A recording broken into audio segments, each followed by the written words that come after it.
يا أهل الكتاب لا تغلوا في دينكم ولا تقولوا على الله إلا الحق إنما المسيح عيسى ابن مريم رسول الله وكلمته ألقاها إلى مريم وروح منه فآمنوا بالله ورسله ولا تقولوا ثلاثة انتهوا خيرا لكم إنما الله إله واحد سبحانه أن يكون له ولد له ما في السماوات وما في الأرض وكفى بالله وكيلا.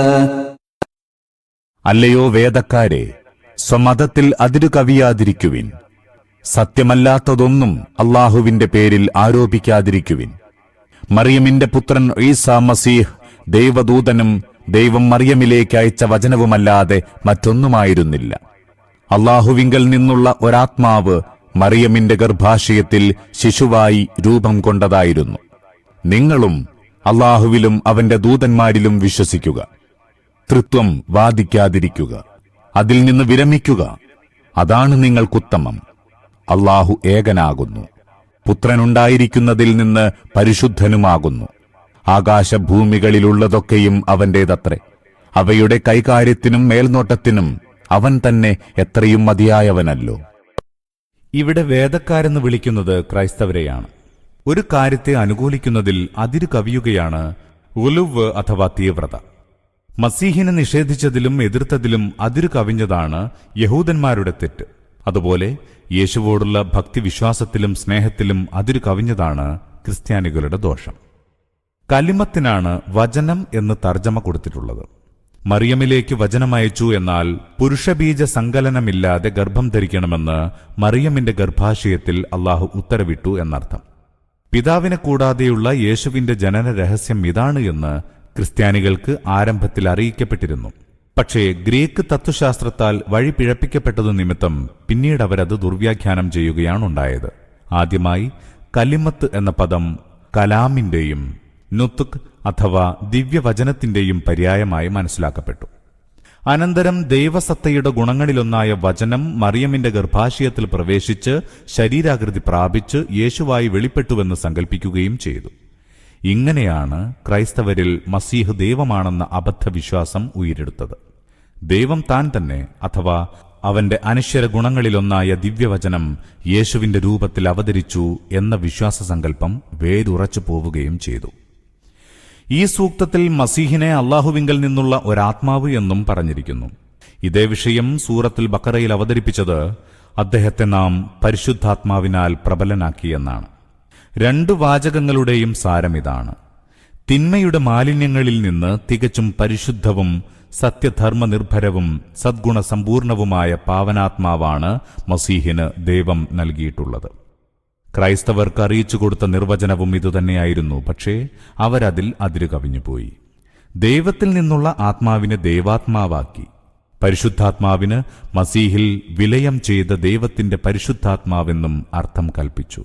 അങ്ങനെ പിതാവ്, പുത്രൻ, പരിശുദ്ധാത്മാവ് എന്നീ മൂന്ന് ദൈവങ്ങളെ സങ്കൽപ്പിച്ചു.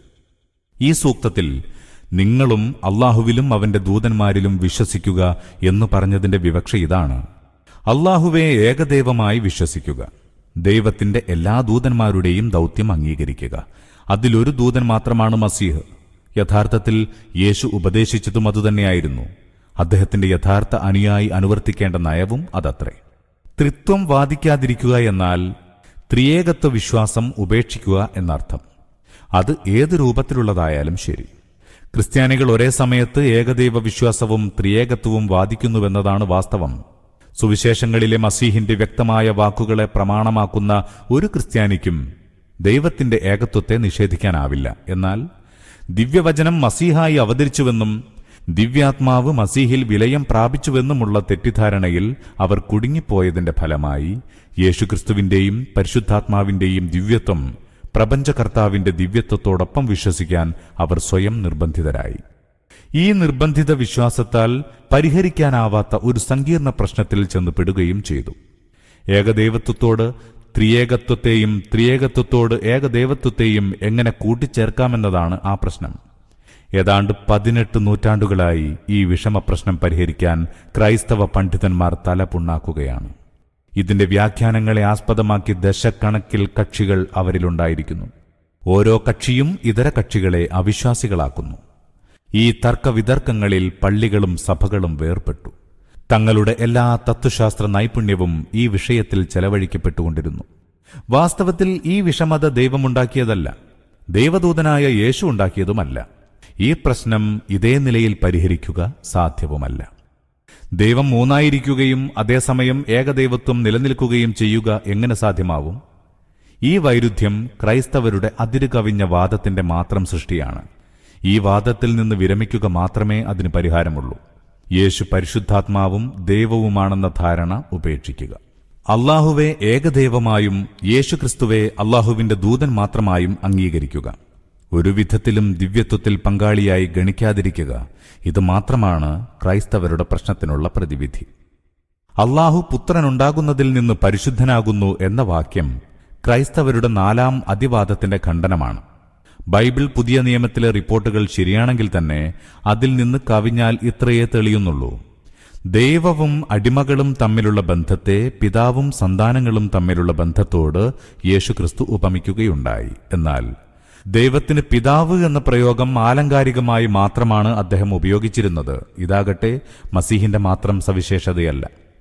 മുമ്പ് മുതൽക്കേ ഇസ്രായേൽ സമുദായം ദൈവത്തിന് പിതാവെന്ന് പ്രയോഗിച്ചു വന്നിരുന്നു. ബൈബിൾ പഴയ നിയമത്തിൽ ഇതിന് ധാരാളം ഉദാഹരണങ്ങൾ കാണാം. സമുദായത്തിന്റെ സംസാര ശൈലി അനുസരിച്ച് മസീഹും ആ വാക്കുപയോഗിക്കുകയുണ്ടായി.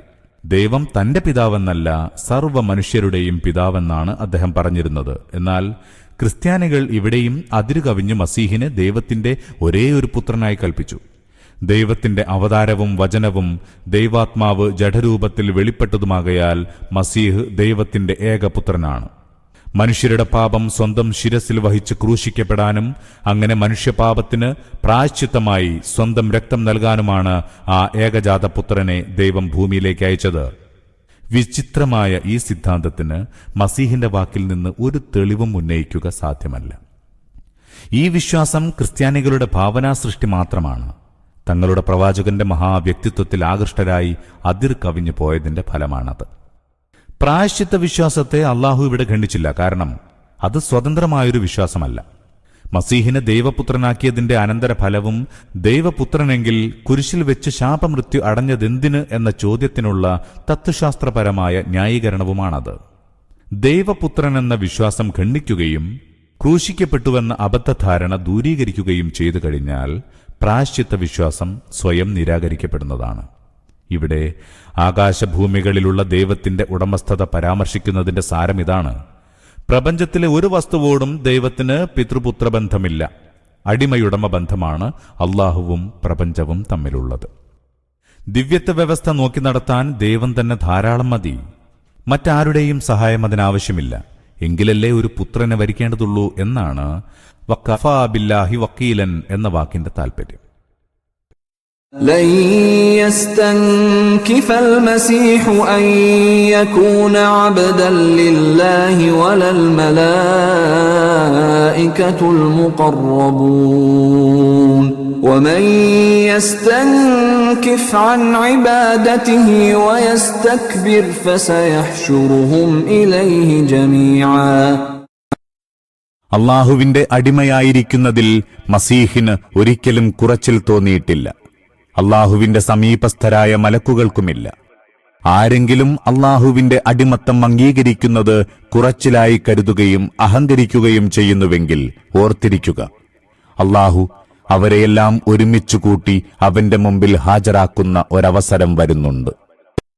فَأَمَّا الَّذِينَ آمَنُوا وَعَمِلُوا الصَّالِحَاتِ فَيُوَفِّيهِمْ أُجُورَهُمْ وَيَزِيدُهُم مِّن فَضْلِهِ وَأَمَّا الَّذِينَ اسْتَنكَفُوا وَاسْتَكْبَرُوا فَيُعَذِّبُهُمْ عَذَابًا أَلِيمًا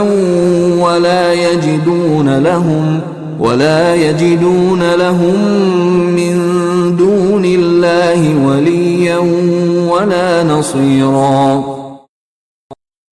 വിശ്വസിക്കുകയും സൽക്കർമ്മചര്യ സ്വീകരിക്കുകയും ചെയ്തവരാരോ അവർക്കന്ന് അവരർഹിക്കുന്ന കർമ്മഫലം സമ്പൂർണമായി നൽകുന്നതാകുന്നു. അല്ലാഹു അവന്റെ ഔദാര്യത്താൽ അവർക്ക് പ്രതിഫലം വർദ്ധിപ്പിച്ചു കൊടുക്കുകയും ചെയ്യും. എന്നാൽ അടിമയായിരിക്കുന്നതിൽ കുറച്ചിൽ തോന്നുകയും അഹങ്കരിക്കുകയും ചെയ്തവരോ അവർക്കവൻ വേദനയേറിയ ശിക്ഷ നൽകുന്നതാകുന്നു. അല്ലാഹുവിനെ കൂടാതെ അവർ ഭരമേൽപ്പിച്ചിരുന്ന രക്ഷകരിലും സഹായികളിലും പെട്ട ആരെയും അവരവിടെ കണ്ടെത്തുന്നതല്ല. يا أيها الناس قد جاءكم برهان من ربكم وأنزلنا إليكم نورا مبينا.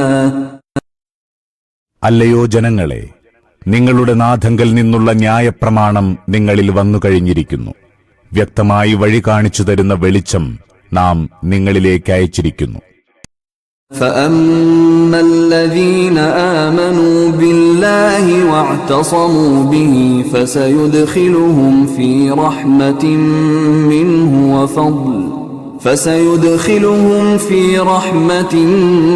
منه وفضل ويهديهم إليه صراطا مستقيما.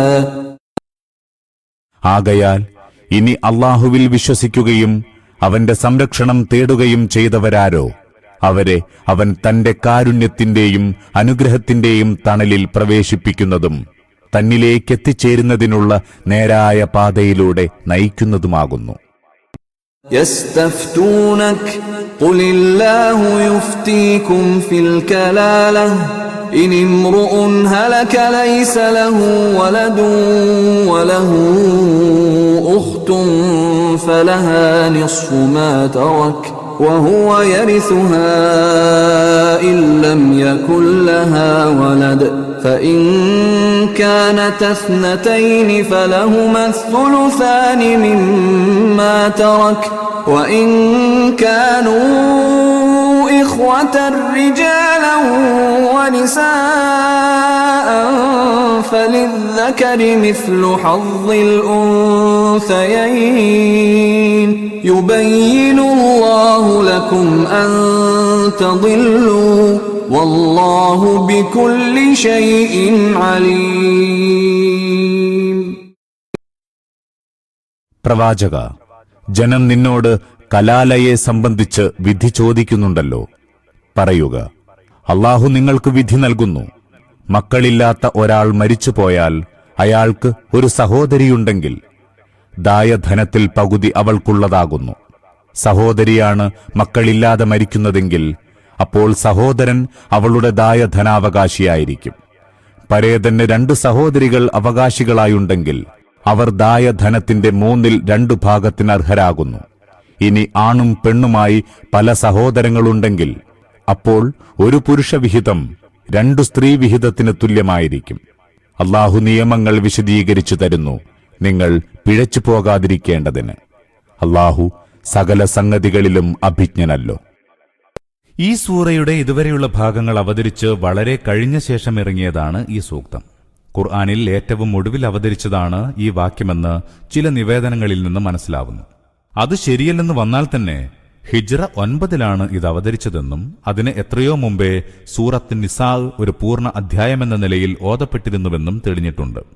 ഇക്കാരണത്താലാണ് സൂറത്തിന്റെ ആരംഭത്തിലെ അനന്തരാവകാശ വിധികളെക്കുറിച്ചുള്ള സൂക്തങ്ങളിൽ ഉൾപ്പെടാതെ ഇത് ഒരനുബന്ധമായി അവസാനത്തിൽ വന്നത്. കലാല എന്ന മൂലപദത്തിന്റെ അർത്ഥത്തിൽ അഭിപ്രായ ഭിന്നതയുണ്ട്. സന്താനമില്ലാതെയും പിതാവും പിതാമഹനും ജീവിച്ചിരിപ്പില്ലാതെയും മരണമടഞ്ഞ വ്യക്തിയാണ് കലാല എന്ന് ചിലർ പറയുന്നു. സന്താനമില്ലാതിരുന്നാൽ കലാലയായി എന്നാണ് മറ്റൊരു പക്ഷം. ഉമർ അവസാനം വരെ ഈ വിഷയത്തിൽ സംശയാലുവായിരുന്നു. എന്നാൽ ആദ്യം പറഞ്ഞ നിർവചനമാണ് അബൂബക്കർ അംഗീകരിച്ചു പോന്നത്. ഫുഖഹാ പൊതുവെ അംഗീകരിച്ചിട്ടുള്ളതും അതാകുന്നു. ഖുർആനിൽ നിന്ന് അതിന് പിൻബലം ലഭിക്കുന്നുമുണ്ട്. എന്തെന്നാൽ ഇവിടെ സഹോദരി അനന്തരസ്വത്തിൽ പകുതിക്ക് അവകാശിയാണെന്ന് പറയുന്നു. പിതാവ് ജീവിച്ചിരിപ്പുണ്ടെങ്കിൽ കലാലയുടെ സഹോദരിക്ക് ഓഹരിയെ ലഭിക്കുകയില്ല. അതിനാൽ ഇവിടെ പറഞ്ഞ കലാല പിതാവ് ജീവിച്ചിരിപ്പില്ലാത്ത നിലയിൽ മരിച്ചവനും മക്കളില്ലാത്തവനുമായിരിക്കാനേ നിവൃത്തിയുള്ളൂ. മക്കളില്ലാതെ മരിച്ചു പോകുന്നയാളുടെ മാതാപിതാക്കളൊത്ത സഹോദരികളും പിതാവൊത്ത സഹോദരികളും ഉൾപ്പെടുന്നതാണ് ഇവിടെ പറഞ്ഞ സഹോദരി. ഈ സംഗതി അബൂബക്കർ ഒരിക്കൽ ഖുതുബയിൽ വെളിപ്പെടുത്തുകയുണ്ടായി. സ്വഹാബത്തിൽ ആരും ഇതിന് വിപരീതമായി ഒന്നും പറഞ്ഞില്ല. അതിനാൽ ഇതിൽ ഇജ്മാ ഉണ്ടെന്ന് പറയാം. സഹോദരി മക്കളില്ലാതെ മരിച്ചുപോയാൽ സഹോദരൻ അവളുടെ മുഴുവൻ സ്വത്തിനും അവകാശിയായിരിക്കും. ശരീഅത്ത് ഓഹരി നിർണയിച്ചിട്ടുള്ള മറ്റ് അവകാശികളില്ലെങ്കിൽ അഥവാ ഭർത്താവിനെപ്പോലുള്ള വല്ല നിർണിത ഓഹരിക്കാരനുമുണ്ടെങ്കിൽ അവന്റെ അവകാശം കഴിച്ച് ബാക്കിയുള്ളത് സഹോദരനുള്ളതാണ്. പരേതന് 2 സഹോദരികൾ ഉള്ളപ്പോഴത്തെ വിധി തന്നെയാണ് 2-ലധികം സഹോദരിമാരുണ്ടാവുമ്പോഴുള്ള വിധിയും.